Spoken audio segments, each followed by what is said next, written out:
Ke informasi lainnya, Saudara, bangunan Pondok Pesantren Al-Kozini di Sidoarjo, Jawa Timur, Senin sore ambruk. Saat ini Wakil Bupati dan juga Kapolresta Sidoarjo Puluhan santri dilaporkan terluka akibat ambruknya bangunan pondok pesantren ini, Saudara. Diduga sejumlah santri masih terjebak di bawah reruntuhan. Dari keterangan salah satu santri pondok pesantren Al-Kozini, bangunan ambruk saat ratusan santri sedang melaksanakan sholat asar berjamaah. Bangunan yang ambruk juga disebut sebagai bangunan yang kondisinya baru dan memiliki 3 lantai. Dan diduga masih ada santri yang terjebak di reruntuhan. Untuk kejadian itu lagi ada kegiatan sholat asar. Oke, kemudian bangunan yang ambruk ini biasanya digunakan untuk kegiatan apa? Untuk kegiatan sholat, untuk kegiatan mengajar dan mengaji. Masih dalam evakuasi yang masih terjepit di dalam.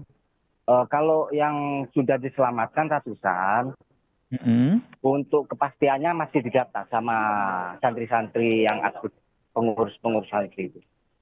Untuk masalahnya bangunan baru. Pencarian kepada para korban.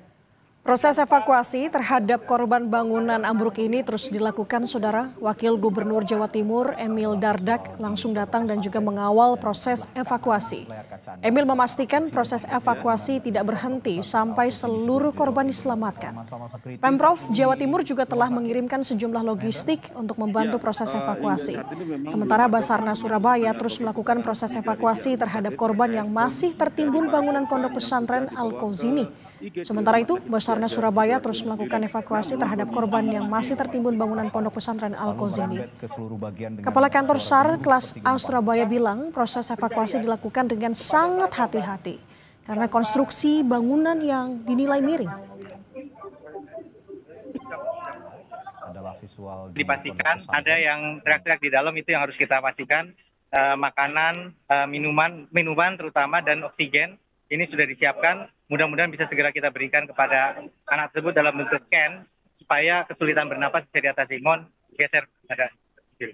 Ya. Pak, ada bantuan alat berat. Ibu Gubernur sudah mengkomando suplai logistik juga ke lapangan, lampu supaya ini malam bisa segera pelaksanaan tetap lancar dan juga dapur umum untuk memastikan semua operasional ini terdukung secara logistik. Berarti evakuasi akan dilakukan malam hari, Pak?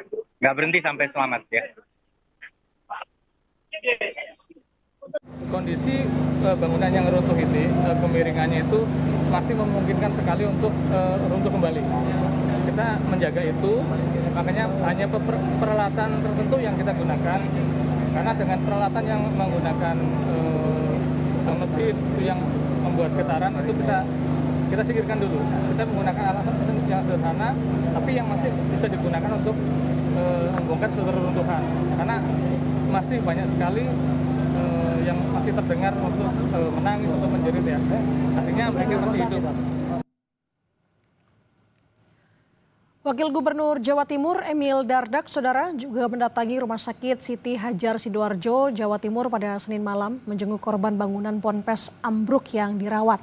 Kata Emil, Pemprov Jatim saat ini masih fokus mengevakuasi korban dan penanganan korban di rumah sakit. Sekitar 45 korban bangunan Ponpes Al-Kozini Buduran Sidoarjo yang ambruk saat sholat asar Senin sore dirujuk ke Rumah Sakit Siti Hajar Sidoarjo. Dari jumlah tersebut, Saudara, 1 korban meninggal dunia, 24 korban telah diizinkan untuk pulang, serta lainnya masih menjalani rawat inap di rumah sakit.